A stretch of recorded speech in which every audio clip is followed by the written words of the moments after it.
विद्यार्थी मित्रांनो नमस्कार. आपला यापुढील घटक आहे मसावी लसावी. त्यापूर्वी आपण थोडी उजळणी घेणार आहोत जे आपलं 6वीच्या वर्गात यापूर्वी झालेलं आहे. पाहूया तर मग पुढील भाग.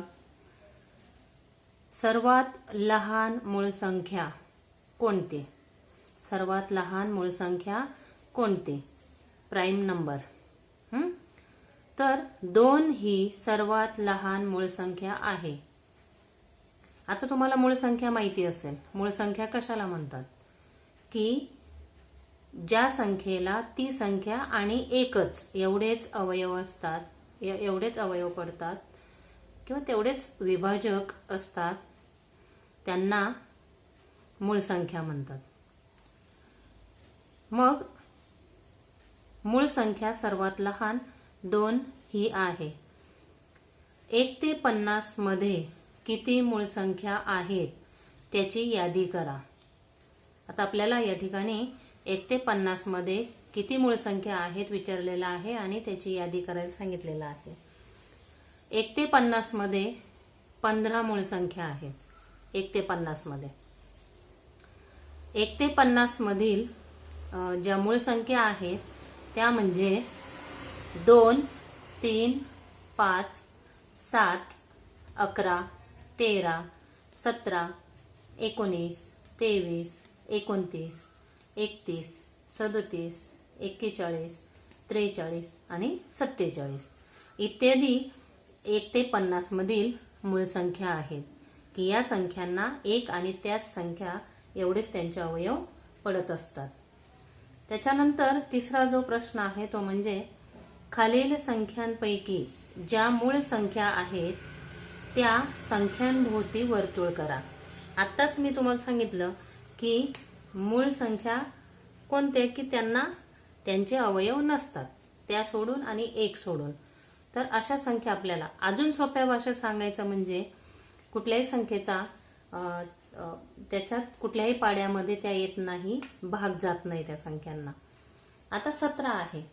17 एके 17 हा त्याचा ही ती मूळ संख्या आहे.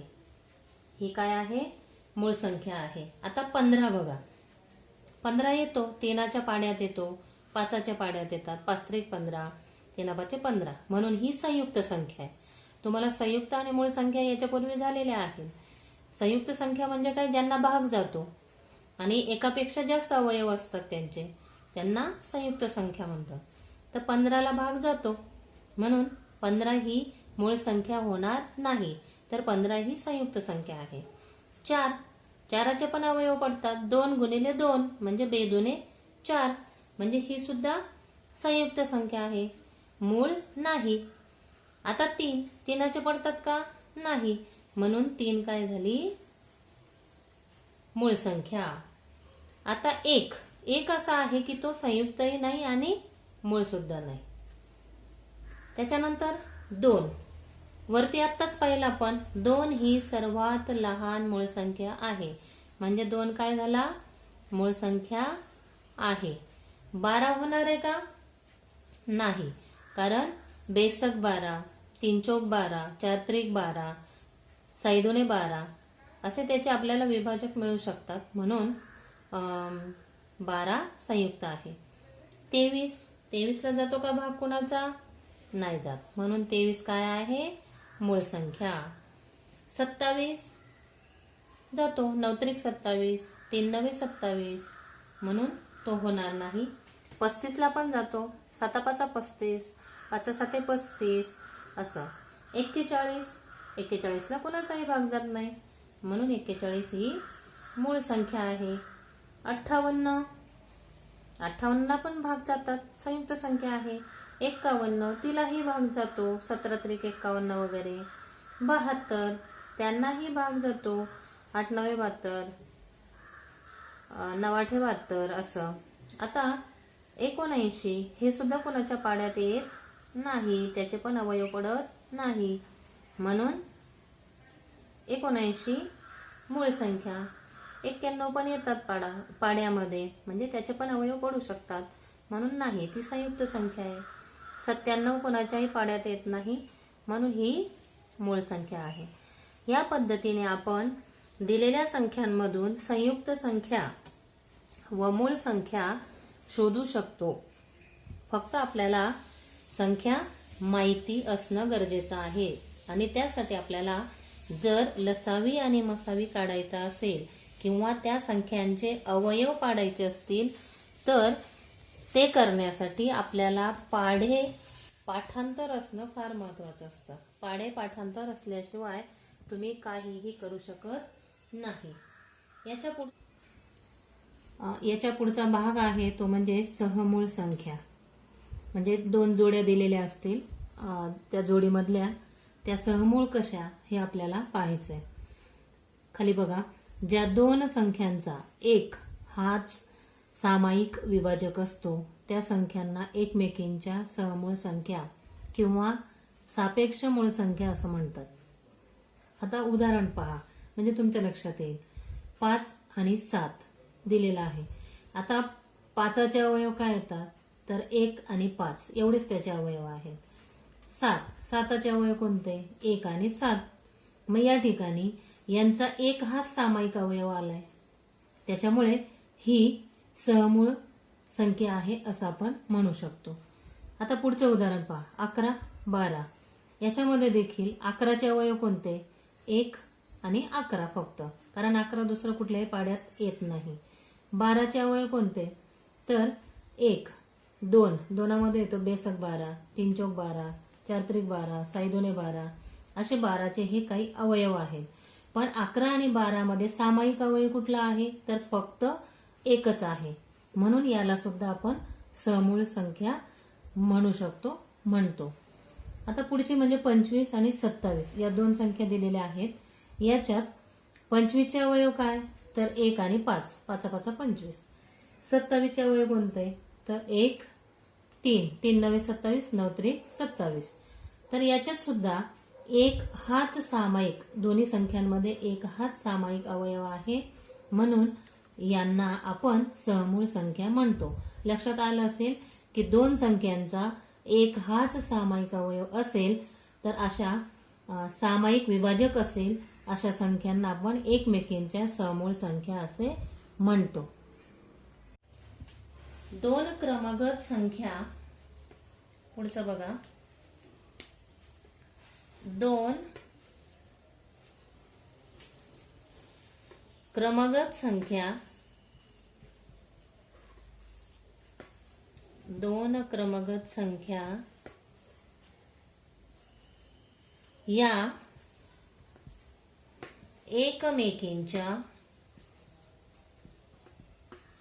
2 क्रमगत संख्या एकमेकींच्या सहमूळ संख्या असतात.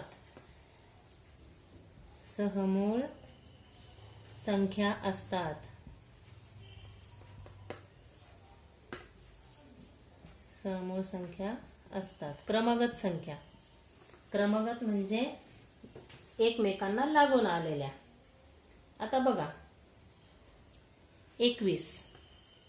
आता 21चे अवयव कोणते आहेत? 21चे अवयव कुठले आहेत? 21 कोणाकोणाच्या पाड्यात येतो तर 1, 3, 7. एकामध्ये 1 2 मध्ये येतोच, म्हणून 1. आणि 3च्या पाड्यात 21 येतात, 7च्या पाड्यात 21 येतात. 7 त्रिक 21, 3 7 21. हे 21चे अवयव झाले. आता आपण 22चे पाहूया. 22चे अवयव. आता 22चे अवयव पहा. काय येणार? 22 एके 22, नंतर 2 येणार, 11 दुने 22 आणि 11, हे की नाही, 11 दुने 22. आता इथं सामायिक अवयव कोणते झाले? 21, 21 व 22 ह्या क्रमवार संख्या आहेत. क्रमवार म्हणजे एकाला 1 लागून आलेल्या आहेत. या क्रमवार संख्या आहेत आणि त्या परस्परांच्या संख्या आहेत व परस्पर सहमूळ संख्या आहेत. परस्पर सहमूळ संख्या आहेत.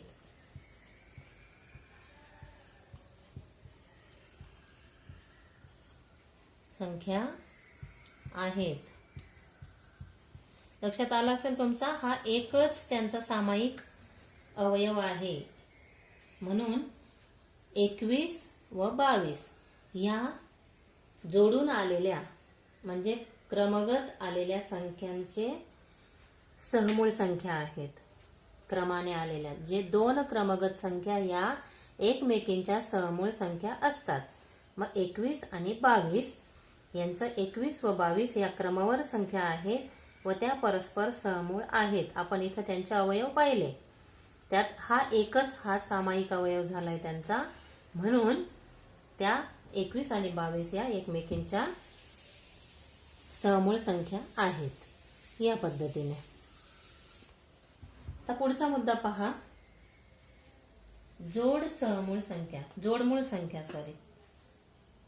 पुढच्या ज्या आहेत त्या म्हणजे जोडमूळ संख्या. आता मूळ संख्या म्हणजे काय माहिती आहे तुम्हाला, त्यामुळे जोडमूळ संख्या ट्विन प्राईम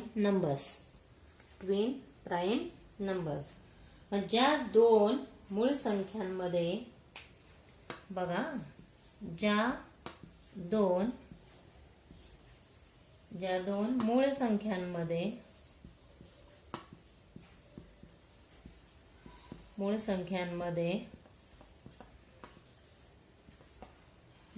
दोनचा फरक असतो,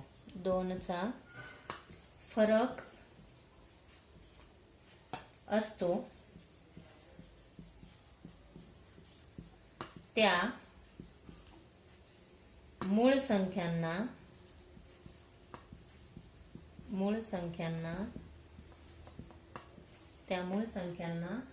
जोडमूळ संख्या म्हणतात. जोडमूळ या शब्दातच तुम्हाला अर्थ आहे बघा. जोडमूळ संख्या असे म्हणतात.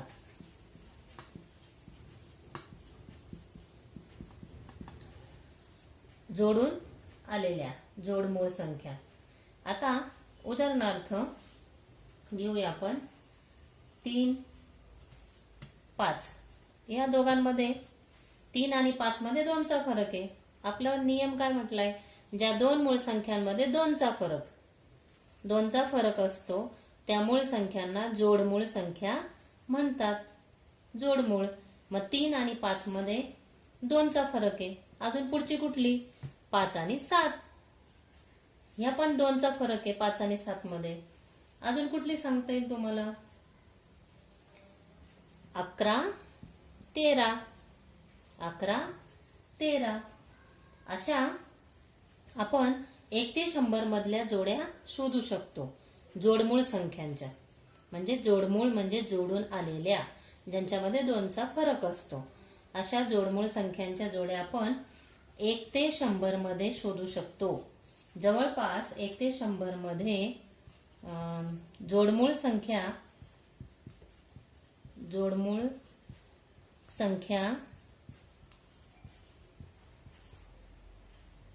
संख्यांच्या 8 जोड्या आहेत. 1 ते 100 मध्ये किती जोड्या आहेत, 8 जोड्या आहेत.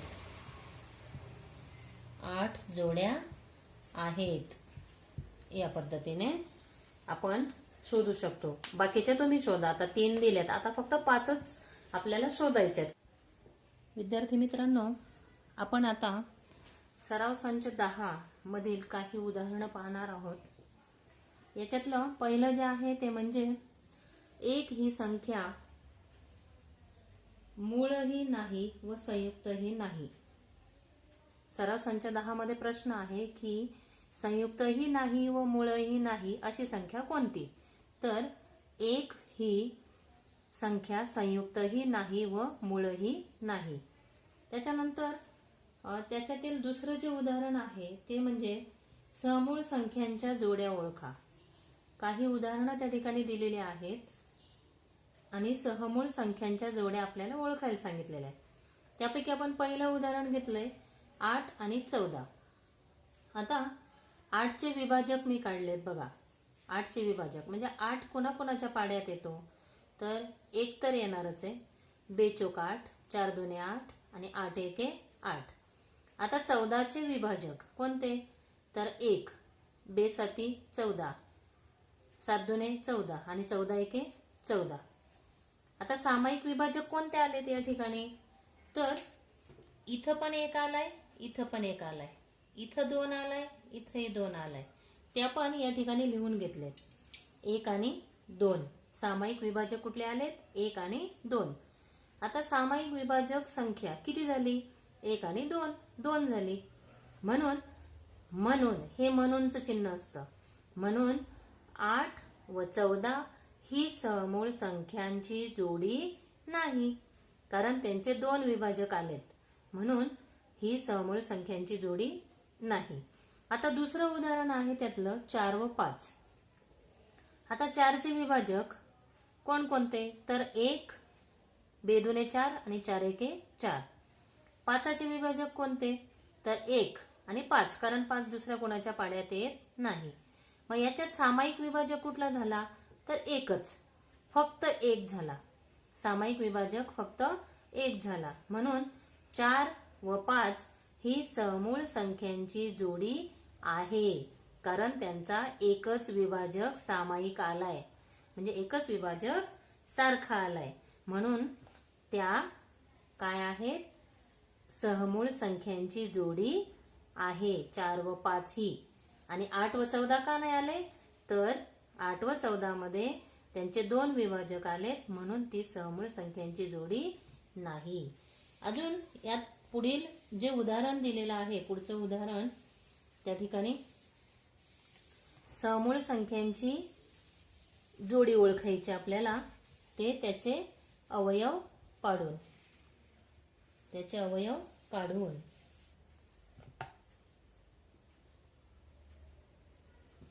पहा, पुढचं आहे 17 आणि 19.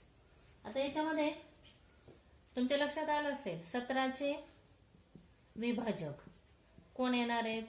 17चे विभाजक 17 येतो का कोणाच्या पाड्यात? नाही येत, फक्त 1 आणि 17. तसंच 19चं सुद्धा आहे. 19चे सुद्धा विभाजक 1 आणि 19च येणार. आता याच्यामध्ये सामायिक विभाजक कोणते आलेत? तर फक्त 1. काय आलाय? फक्त 1, म्हणजे एकच संख्या आली आहे. म्हणून एकच त्यांचा सामायिक विभाजक असल्यामुळे 17 व 19 ह्या सहमूळ संख्यांची जोडी आहे.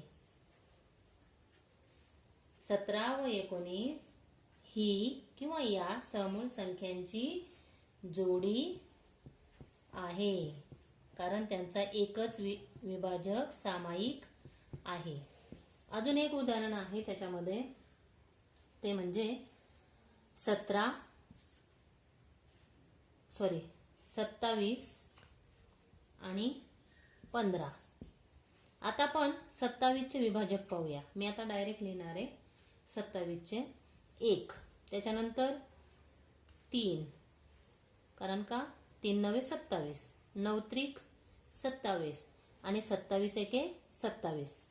आता 15चे पाहूया आपण. 15चे 1 तर येणारच आहे, नंतर 3 5 15, 5 त्रिक 15 आणि 15 एके 15. आता याच्यामधले सामायिक विभाजक आपल्याला काढायचे. सामायिक विभाजक मग कोणकोणते आहेत? तर इथं 1 आहे, इथं 1 आहे, इथं 3 आहे, इथं 3 आहे. अजून बाकी जुळतात का? नाही जुळत. मग सामायिक विभाजक कोणते आले? 1 आणि 3. मग विभाजकांची संख्या किती आली?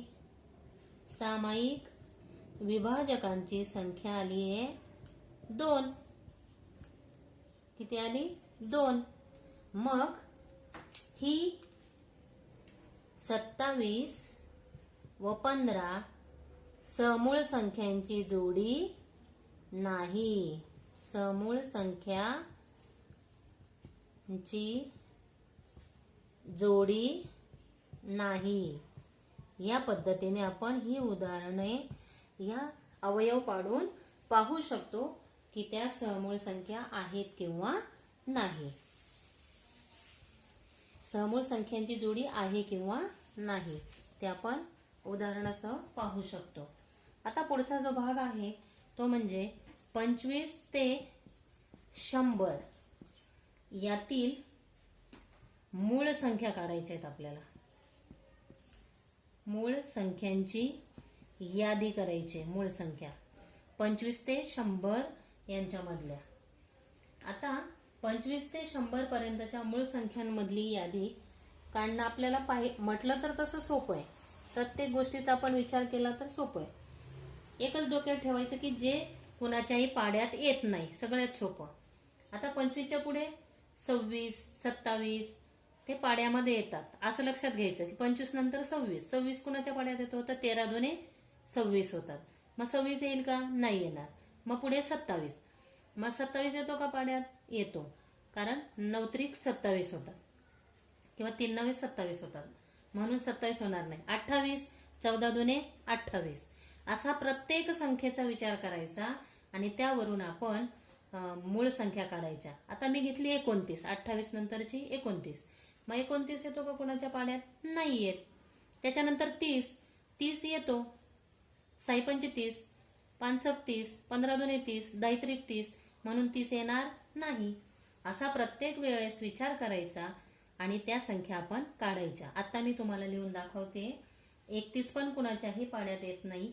त्याच्यानंतर 37, 41, 43, 47 ज्या की कुणाच्याही पाड्यात येत नाही.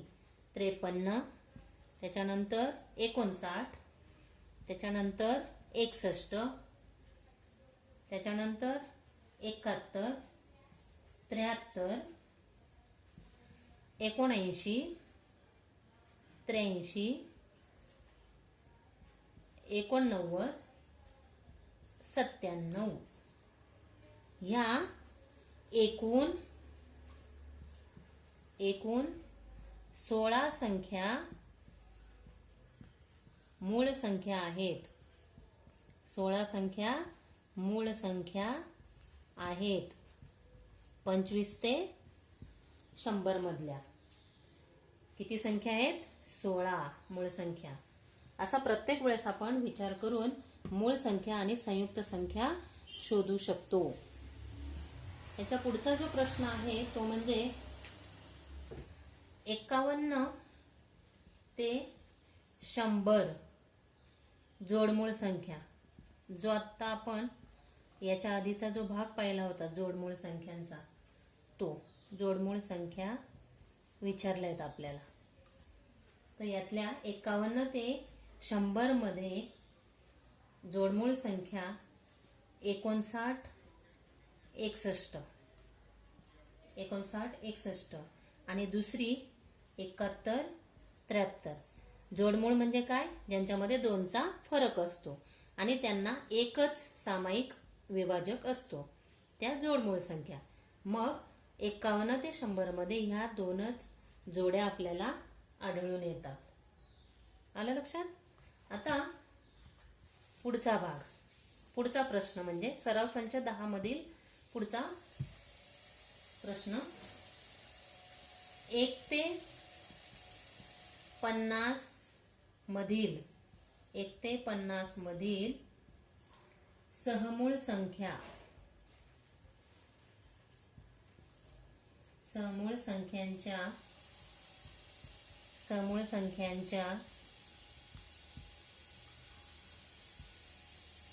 5 जोड्या लिहा. 5 जोड्या सांगितल्या आहेत, कुठल्याही लिहा. मग 5 जोड्या लिहा असा प्रश्न येतो बघा. मग सर्व क्रमवार किंवा क्रमागत संख्यांच्या जोड्या या सहमूळ संख्यांच्या जोड्या आहेत. सहमूळ संख्यांच्या जोड्या आपल्याला काय लिहायचंय? सहमूळ संख्यांच्या जोड्या. मग मी पहिली लिहिते हे 4, 5, 18, 19. आपण ही उदाहरणं पण पाहिली आहेत. त्याच्यानंतर 21, 22 क्रमागत आहेत. 31, 32 क्रमगत, म्हणजे आपण जसं म्हणतो सलग त्या पद्धतीने. त्याच्यानंतर 45, 46 ह्या व इतर अजून सुद्धा आहेत काही संख्यांच्या म्हणजे सहमूळ संख्यांच्या जोड्या आपण अजूनही काही सांगू शकतो.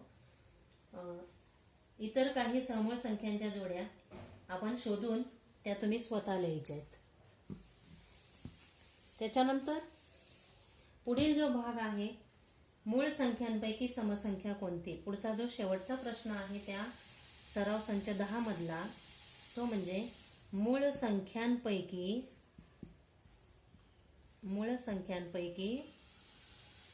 समसंख्या कोणती. समसंख्या कोणती. अतिशय सोपं उत्तर आहे याचं. जी संख्या सम आहे पण ती मूळ आहे अशी संख्या एकच, ती म्हणजे 2. 2 ही एकमेव संख्या, 2 ही एकमेव समसंख्या मूळ संख्या आहे. सम आहे परंतु मूळ संख्या आहे. ह्या पद्धतीने आज आपण जेवढा भाग पाहिला तेवढा कायम लक्षात ठेवायचा, जेणेकरून आपल्याला पुढे अवयव पाडताना कुठल्याही प्रकारची अडचण निर्माण होणार नाही. आणि पुढील जो भाग आपण अवयव पाडणे पाहणार आहोत त्यासाठी आपले पाढेपाठ असणं अतिशय महत्त्वाचं असतं. त्यामुळे पाढेपाठ करा आणि आपल्याला पटकन लक्षात आलं पाहिजे की हा कुणाच्या पाड्यामध्ये येतो, म्हणजे आपण त्या ठिकाणी अवयव पाडू शकतो. धन्यवाद.